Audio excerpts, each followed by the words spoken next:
आ आ काय झालं गड्या? आज सकाळपासून थोडं थोडं थोडं थोडं दुखणं चालूच आहे. आता तर जास्त दुखून राहिले बाबा पोट. आ आ आई आई आ आ लय दुखून राहिलं बापा. दुखू येऊन राहिलं पोट. आ तरी तर शिळपातं खाऊन नाही राहिली मी. किती दिवसाचं बंद आहे खाणं. 4-5 महिने झाले असं खाऊनच नाही राहिली. पहिले तरी खाऊन घेऊ. काय झालं? आई ये ना लवकर. बापरे किती जोरात दुखते पोट. सहन नाही होऊन राहिला. असं वाटते काय करावं ना काय नाही. बसली होती तरी दुखत होतं. आता बेडवर लोटली तरी दुखते. राहू राहू दुखून येते आणि एवढ्या जोरात दुखते का सहन नाही होत. राधा काय झालं? आई पोट दुखून राहिलं. लय जोरात पोट दुखते. सहन नाही होत. राहते ना लय जोरात दुखून येते. झोपाव तरी दुखते, बसाव तरी दुखते. काय झालं आई? रडू नको तू. थांब मी पटकन जातो कविता ताईच्या घरी आणि बोलावून आणतो तिले. आशात आहे ना ते तर तिले समजते काय छान दुखते काय छान नाही. तर मी पटकन जातो कविता ताईच्या घरी आणि आणतो तिले बोलावून. सांगतेस मग ते काऊन दुखून राहिलं तर. हा आई पटकन जाय मग. लवकर जाय लवकर आण बोलावून. सहन नाही होऊन राहिलं खरंच सांगतो मी. रडू नको काय. तुला आत्ता सांगतो मी बाळावर परिणाम होते. मी पटकन जातो आणि घेऊन येतो कविता ताईले बोलावून. तर सगळ्या महिला मंडळांना सूचित करण्यात येते की आज जो रांगोळी स्पर्धेचा कार्यक्रम झाला त्यात आपण 3 बक्षीस ठेवले होते. प्रथम बक्षीस, दुसरं बक्षीस आणि तिसरं बक्षीस. आणि त्याच बरोबर ज्यांचा नंबर नाही आला त्यांना सुद्धा आम्ही 151 रुपये देऊन त्यांचा सुद्धा सत्कार करणार आहे. वाव चांगला आहे ना. मला भेटून जाईल मग 151 रुपये.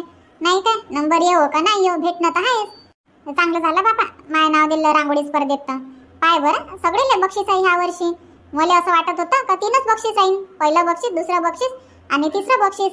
पण चांगलं आहे ना सगळेले देते. तर रांगोळी स्पर्धेची प्रथम विजेता आहे बबिता ताई.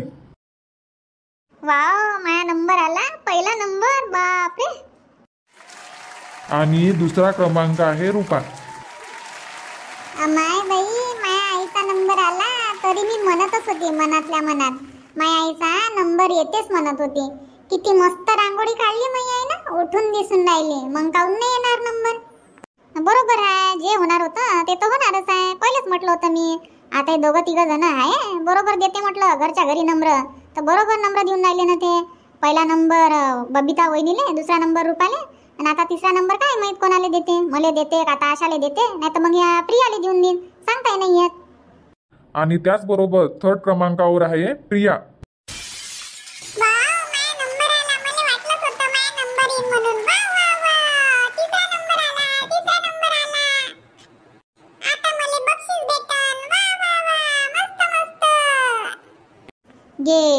गेले ना 3 नंबर गेले. आता 151 रुपये भेटन मला. एवढ्या मेहनतनं रांगोळी काढा. काय चांगली रांगोळी नाही काढली का मी ना. किती मस्त रांगोळी काढली. किती मस्त रांगोळी काढली मी ना. हा फिनिशिंग काम आहे. रुपाची रांगोळी चांगली नाही आहे माझ्या रांगोळीपेक्षा. फक्त तिनं कलर चांगले भरले. तिच्या रांगोळीचे कलर उठून दिसून राहिले आणि माझ्या रांगोळीचे कलर डीम दिसून राहिले. त्याच्यानं होय रुपाचा नंबर आला. नाही तर माझा दुसरा नंबर आला असता.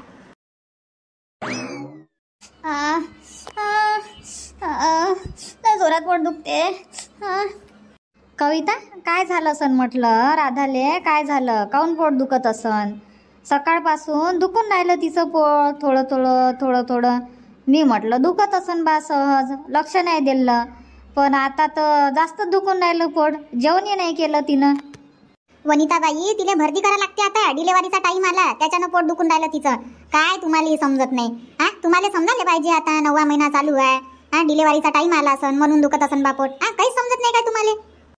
तसं तर मना समजते गिमजते. पण डॉक्टरनं 25 सप्टेंबरची तारीख दिली डिलेवरीची. त्याच्यानं म्हटलं 25 तारखेला तर टाईम आहे बा. तर म्हणून तुले बोलावाले आली. काय झालं ना काय नाही. दुखत असन बा म्हटलं पोट सहज. तसं नाही आहे वनिताबाई. होतच राहते मागं पुढं. आता डॉक्टरनं 25 तारीख दिली तसं आहे काय 25 तारखेला डिलिव्हरी होते म्हणून. हा होतेच मागं पुढं होतच राहते. तर आता मी ॲम्ब्युलन्सला फोन लावतो आणि ॲम्ब्युलन्स बोलावून घेतो. आपल्याला भरती करा लागेल आता राधाले. बरं ठीक आहे ना, चालते चालते. लावा मग ॲम्ब्युलन्सले फोन लावा, करून घेऊ भरती. हो आणि सांगा कोणत्या दवाखान्यात डिलिव्हरी करायची आहे तुम्हाला, सरकारी दवाखान्यात करता का प्रायव्हेटमध्ये करता ते सांगून द्या. चला ना सरकारी दवाखान्यात चला, काय होते आहे ना तुम्ही, तुम्ही आहे ना लक्ष ठेवाले. चला सरकारी दवाखान्यातच घेऊन जाऊ. हो ते तर आहे म्हणा, मी तुमच्या संगच राहील. तर ठीक आहे ना, मग सरकारी दवाखान्यातच घेऊन जाऊ. बरं लावतो मग मी फोन. आई तुझ्या जवळले फोन लाव ना, सांगून दे त्याले भरती करा लागते म्हणा दवाखान्यात. बोलावून घे त्याले दवाखान्यात सरळ. माय हो गड्या, बुवाले सांगा लागन नाही फोन करून, त्याले सांगून देतो. हो हो सांगून द्या ना, तुमच्या जवळीले सांगून द्या. तोपर्यंत मी ॲम्ब्युलन्स वाल्याला फोन लावतो आणि सांगतो, त्याला बोलावून घेतो आणि चाललं जाऊ आपण दवाखान्यात. तिकडच्या तिकडे येऊन जाते मग तुमच्या जवळ. नाही तर काय मग. हॅलो, हा मामीजी बोला. दवाखान्यात भरती करा लागते म्हटलं राधाले. भरती करा लागते काऊन मामीजी, काय झालं अचानक? सकाळी तर चांगली तब्येत होती आणि आता अचानक काय झालं, भरती करा लागते म्हणता दवाखान्यात? हो हो भरती करा लागते. आमच्या गावातल्या आशावाल्या बाईले बोलावलं तर तेही म्हणते डिलिव्हरीची वेळ आली म्हणे वनिताबाई, तर भरती करून द्या म्हणते तुमच्या पोरीले. तर ॲम्ब्युलन्सवाल्याले फोन लावला तिनं, तर आता येतेच थोड्या वेळानं ॲम्ब्युलन्स. तर तुम्ही या म्हटलं मग दवाखान्यात, सरळ दवाखान्यातच ये जा. सरकारी दवाखान्यात जाऊन राहिलो आम्ही. बरं बरं ठीक आहे, पोचतो निघतो मग मी आत्ताच निघतो इथून. हो हो या मग लवकर, आम्ही निघतो ॲम्ब्युलन्स आल्यावर. बरं ठीक आहे मामीजी, काळजी नका करू, येतो मी लवकर येतो, तुमच्या पहिलेच पोचतो मी दवाखान्यात. बरं ठीक आहे ना जवळ बुवा, या मग तुम्ही. हो मामीजी ठीक आहे, ठेवतो मग फोन. शांताराम काका द्या म्हटलं तुम्ही बक्षीस, मी काही थांबत नाही आता, मले अर्जंट जायचं आहे दवाखान्यात. दवाखान्यात काहून, काय झालं? काय झालं रे दवाखान्यात जातो? बाई आत्ताच माझ्या सासूचा फोन आला होता, तर म्हणत होती राधाले भरती करून राहिलो म्हणे दवाखान्यात, डिलिव्हरीची वेळ आली म्हणे. हा काय, तर नेलं काय मग दवाखान्यात? नाही नेवाच आहे, ॲम्ब्युलन्सवाल्याला फोन घेऊन लावला, ॲम्ब्युलन्स आल्यावर निघतो म्हणे आम्ही. हा काय, तू चालला काय मग? हो बाई जातो ना आता, पटकन चालला जातो, त्याला येवायच्या पहिले, त्याला येवायला टाइम लागन, भाऊजीची गाडी घेऊन चालला जातो मी. थांब मग मी बी येतो तुझ्या संग, एकटा नको जाऊ, मी येतो तुझ्या संग. हो हो रुपा चालली जाय, तूही चालली जाय. आता तिची आई एकटी काय काय करन? एक जण पेशंट जवळ पाहिजे आणि एक जण लेकराले पाहिले पाहिजे. आता पवनच्या सासऱ्याला काय समजते एवढं? हो रुपा चालली जाय, तूही चालली जाय. बरं थांब मग 5 मिनिट थांब, मी कपडे भरभूर करतो आणि अंगावर घ्यायचं घेऊन घ्या लागन, दवाखान्यात पाहिजेच ना. बरं चाल मग बाई, लवकर सामान पॅक कर आणि चाल, पटकन चाललं जाऊ.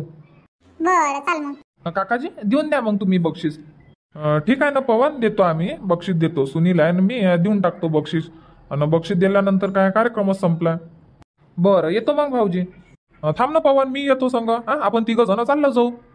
नाही भाऊजी राहू द्या ना, तुम्ही काय येता, आता आहे ना माझे सासू सासरी आहे, आता बाई येऊन राहिली संग, मी आहे ना, आम्ही 4 जण. तुम्ही घरीच थांबा, काही काम पडलं अर्जंटमध्ये तर लावतोच मग मी तुम्हाला फोन, पाहिजेच ना. हो तुम्ही नका येऊ, काही काम गिम पडलं आम्हाला तर आम्ही फोन लावूनच तुम्हाला. मग काही सामान सुमान लागन तर आणून द्यायला नाही पाहिजे काय? बरं ठीक आहे, थांबतो मग. चाल मग बाई. हो चाल